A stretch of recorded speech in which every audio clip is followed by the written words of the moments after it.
and gentlemen, Gungans and droids across our beloved empire. We're doing something new today, so smash that like button if you want to see more of this stuff. We got the pristine mobile gamer on today, and obviously our opinions on what we're going to talk about today, which is the Kenobi show, and we play mobile games as our main form of content. So obviously we know everything there is to know about Star Wars. So if you enjoy this, I would love to do this more often, reviewing Star Wars shows and trailers, all that stuff with you all. And what we're gonna do today is we're gonna talk about Kenobi episode 1 and 2. We know that episode 3 is coming out tomorrow, but better late than never.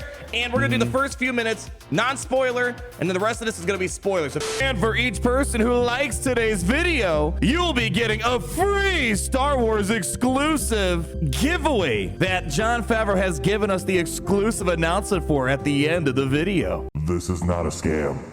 Right away, what would you give this show out of 5 stars? 4.7. Why not? Like, I mean, I think there's a small criticisms that I could take away from 5, but I was largely overwhelmingly satisfied.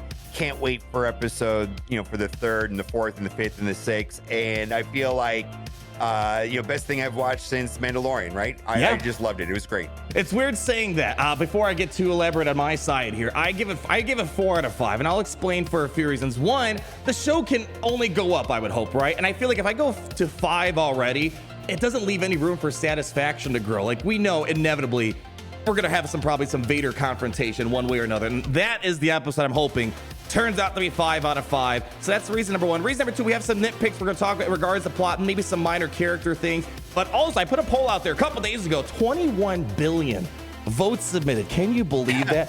So this is the best sample size of all time. 21 billion, that's a lot. 21 billion, and out of those 21 billion, 47% of them gave it a 5 out of 5, at least in that sample size. In my community over here, people seem to overwhelmingly enjoy it. And for me personally, I feel like it's the best thing since Mandalorian. But this might be just me. Ever since the Mandalorian TV show, I haven't quite felt the same Star Wars magic. There's just something about Mando, the crew, Grogu, Moff Gideon's one of my favorite antagonists, probably one of my favorite villains in Star Wars, maybe in all cinema out there. There's some sort of magic and I haven't felt replicated. And at the minimum, seeing Kenobi is a breath of fresh air coming off of Book of Boba Fett, especially with me, because the prequels was the movies that I grew up with as a kid, and just seeing Ewan McGregor come back again on screen, and we're going to see him for a few more episodes, maybe feel like a kid again. And so we're going into spoilers, and for me, like a TV show is only as good as the villain, and the end-all villain on this is going to end up being Darth Vader, and Kenobi realizing that Darth Vader is Anakin and Anakin's still alive. I got goosebumps thinking about it right now. It's probably one of the best villains of all time. And one of the biggest criticisms I saw was people felt like this turned into The Last Jedi Luke. And, he's weak, he's given up, this isn't the Kenobi I remember. I have my opinion on that, but I think it makes more sense than maybe the Luke situation, maybe. But what is your take on that? Are you okay with Kenobi feeling defeated, just laying low, leaving his fellow Jedi as outcasts, just saying, hey man, sorry, not my problem? All right, so it was kind of annoying, but it seems believable, but also gave me a reference point to where he is. I'm not going to be thrilled if this continues into episode 3 and 4. If he moves past it and goes back to being the hero that we all know and love, and point A to point B, mission driven, here to help, I got to do what I got to do. But if this is like his whole arc, and it continues and it gets drawn out, I don't know how thrilled I'm going to be about that. I mean, because we know ultimately how Kenobi turns out, right? In A New Hope. Kind of understandable, the whole Jedi Order just fallen. Everything that he believed in basically crumbled before his eyes. His brother, that he considered to be Anakin Skywalker, he presumed to be dead. I find it a bit weird. I always thought Kenobi kind of knew that Darth Vader was Anakin Skywalker, because one of the biggest secrets in Star Wars, who's Darth Vader? There's always this mystery, and I felt like Kenobi was I always thought Kenobi was one of those people that knew who Darth Vader was. That was the reveal to me, is like, oh, he doesn't know. I didn't, and then I was like, oh yeah, why would he know? How would he know? And then for him to figure that was pretty cool. He saw the holo projector reels, right, in episode 3, where he sees Anakin pledging his allegiance. I'm assuming there's audio recording where he hears Palpatine says, and now you will be known as Darth Vader. I don't know if you noticed these small details, but you know when Kenobi tried to drop off the toy to Luke's house, which by the way, I don't know about you, I like Uncle Owen a lot. I think Owen was great, but that was a big throwback to A New Hope. Yeah, I was wondering if you picked it up. Like, we know Darth Vader's probably going to be the main antagonist. I'd be surprised if it's not. We got to talk about Reva. Reva's been stirring up quite a lot of debate. So I don't know how much you've been on Twitter or Reddit or whatever the case might be with Star Wars. There's always going to be negativity surrounding a character here. What was your take on Reva? She reminded me of like Starscream in Transformers, you know what I mean, or something.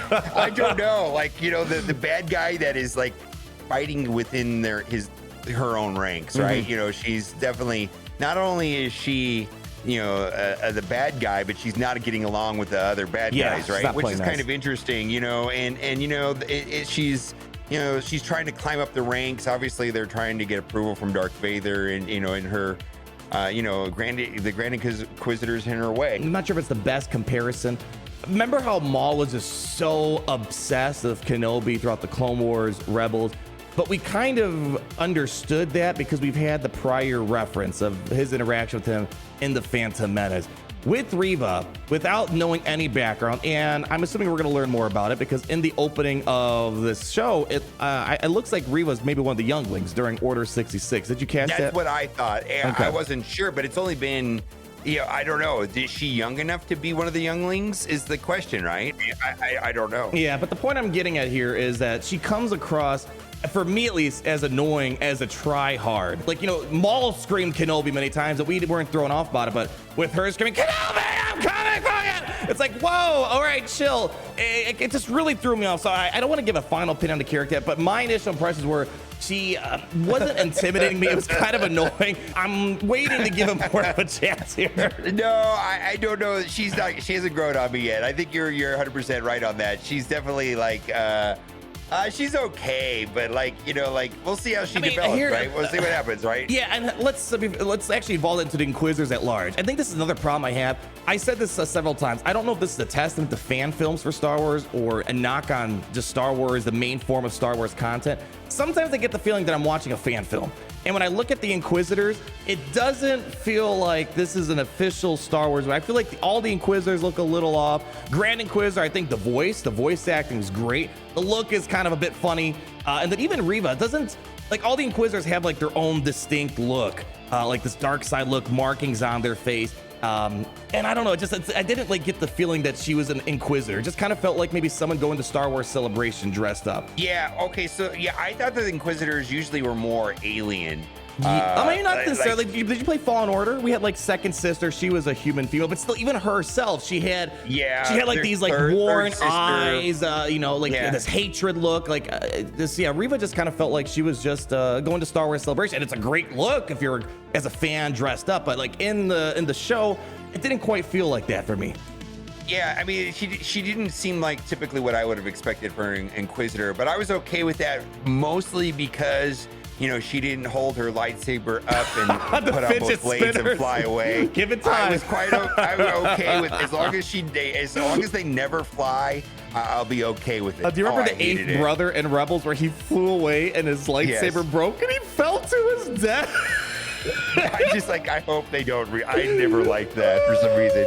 It was not good. Yeah, I mean, I think third Reva was a little plain, but other than that, I thought it was fantastic. All right, yeah, again, it's a nitpick. Let's get to the tail end of episode 1. Transition our way to episode 2 here. Obi-Wan Kenobi. The thing that got him back into the fight was obviously Leia being kidnapped by Flea. Right. Yeah. Boy. How did you feel about that chase scene with Leia?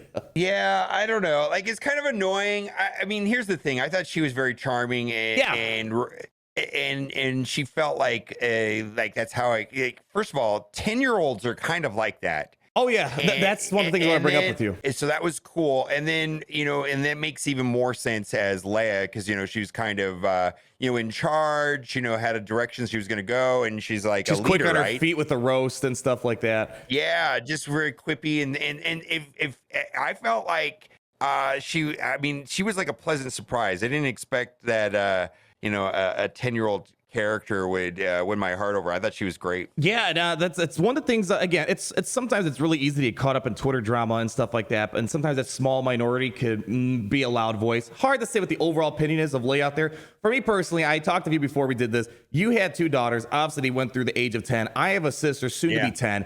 And in terms of personality, my sister is spicy. She's quick of comebacks. The only maybe slight criticism I can give is maybe the Leia we have and this young Leia maybe looks more like a 7-year-old, maybe not 10. Again, minor nitpick. She did look a little young. Like I was like, she 10 because she looks kind of petite, but I guess that's the way it is. Yeah, personality wise, especially when you take the context of Leia, I think it kind of embodies Leia very well. And it's got that snarkiness that comes with a 10-year-old. But the chase scene, I'm going to do a quick edited chase scene here and show how it really should have happened. Hello, princess. Why are you here? Just waiting For what? for you.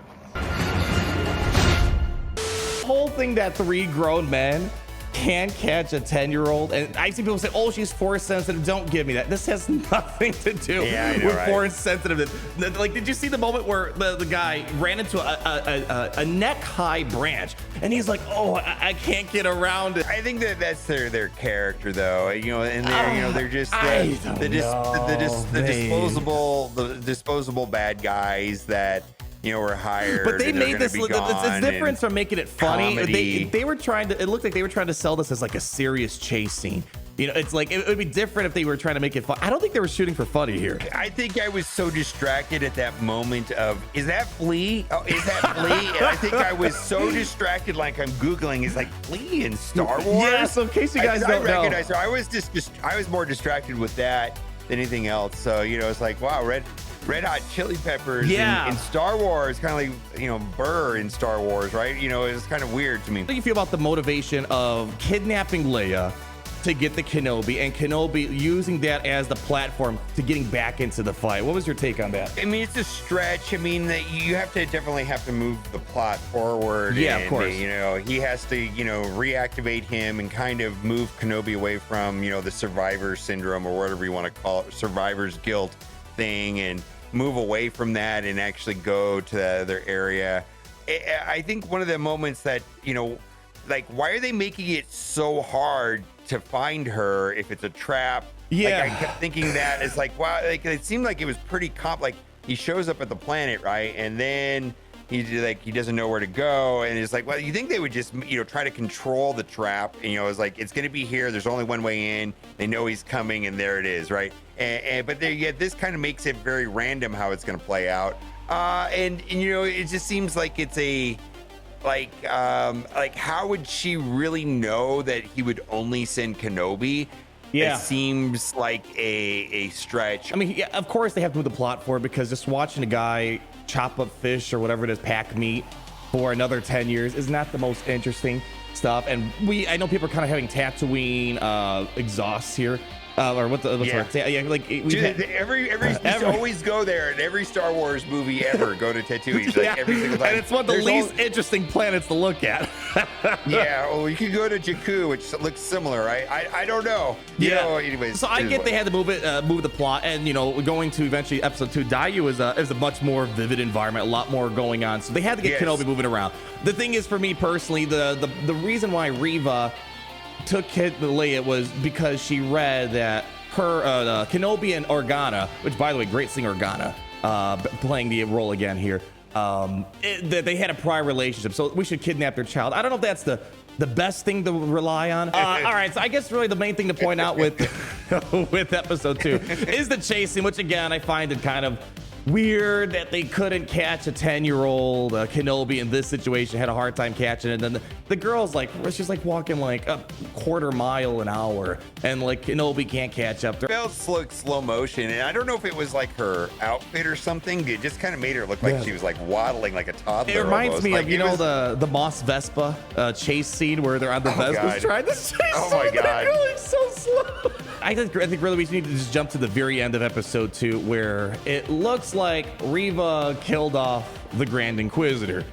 Okay, I think I know what's going on, but I'll give the floor to you first. Okay, I mean, to me, at first when I saw that, it was like, because the Grand Inquisitor like you said, he didn't quite look like the TV show Grand Inquisitor. Like I was questioning the idea, is the Grand Inquisitor just a title like Grand Moff is a title, right? And maybe they're just going to replace him with a new Grand Inquisitor, right? And he's going to come back. Or are they going to do the Star Wars thing where people are not really dead? Or do they not care about the Rebels TV show? Or is it, I don't know. I don't know what's going to happen. Does anybody definitively know what's going to happen with him? I don't know. Well, I guess that's what we're going to find out soon. I think a few things. Riva, especially with her insubordination, her power-hungry drive to climb up the ranks, her try-hardiness. I think it was mainly meant to knock down Grand Inquisitor a peg or two. One of the things that people are talking about is apparently that species, the Grand Inquisitor, is they have two stomachs. It looked like she stabbed him in the stomach. I feel like a lot of people didn't watch the Rebels TV show and know no, about Inquisitors anyways. So maybe they're not considering the Rebels TV show and they're just gonna... I would be beyond surprised. I think the least likely scenario is that they're gonna undo the Rebels TV show, because what, the Rebels TV show's Legends now? I highly doubt that's gonna happen. I think it's gonna be like what we've seen with Cobb Vanth. He's gonna become the sheriff of Mos Vespa, Cad Bane. We don't have confirmation, but it seemed like he's gonna live here. Or Fennec, I think she's dead. They brought back to life. Star Wars has this problem with finality, like the true meaning of death. Like, this is it. That's it. There is no coming back. Ever since the no one's ever really gone thing from the sequels, we haven't really seen a finality to death. So this is meant to give Vader a reason to step in. Because Grand Inquisitor is meant to lead the charge, and I don't think Vader's gonna hand over everything to Riva to take charge here. Here's the way I see it. It's like getting kicked in the nuts and you fall to the ground. I think Riva just wanted to knock him down a peg. That's how I think getting stabbed in the gut is the equivalent of being kicked in the nuts. And keep in mind, we've seen dark side users survive. Obviously, Maul's one of them. Darth Vader survived extreme, excruciating pain. Still alive. Darth Maul got sawed in half. Last thing here. Riva knowing who Darth Vader is. This had me very, very surprised, because one of the biggest secrets in Star Wars is who's Darth Vader. Now, we know that there's some people that knew. Like, I think Thrawn, if you read the books, I believe he knew who Darth Vader was. He knew Darth Vader was Anakin Skywalker, but Thrawn's kind of a genius. He can kind of connect the dots. I believe Grand Moff Tarkin kind of knew what was going on. Obviously, Palpatine. And I always thought Kenobi knew, and maybe Yoda, because they saw the tapes back in Episode 3. What do you think's going on with Riva knowing that Vader is Anakin? I think we got to know more about her. Obviously, yeah. I think they're kind of leaving that open, which is good that they're leaving some growth. I really want to know why she's acting the way she is. Yeah, exactly. Why is she obsessed with Kenobi? What does she know about Anakin? I find it unlikely that Vader would confide this information to Riva, not the Grand Inquisitor. So I guess we'll have to wait and see. There's got to be, again, there's some reason why she's obsessed with Kenobi, and somehow knows that Vader is Anakin Skywalker, and somehow Kenobi didn't know. All right, guys, it's time for the giveaway. Mobile Gamer has gotten an officially licensed product. In case you didn't see, Lola is already getting a toy in Star Wars. They're making toys for everything nowadays, and Mobile Gamer got official confirmation to give out an exclusive licensed action figure for everyone who likes this video today. Mobile Gamer, what's the giveaway that we got? I really hope you liked this video today, because if you did, you are in luck. For every single person that likes this video, will be getting for free in your mailbox an 8-star Lola. Oh, no, it's the Flea action figure. Oh, Flea. I don't know if I want an 8-star Flea. Anyways, thank you guys so much for watching. If you enjoy us doing this, we're going to do this again later on this week with Episode 3 coming out tomorrow. So smash like, subscribe, check out Mobile Gamer. And as always remember that it's great to be in the Empire.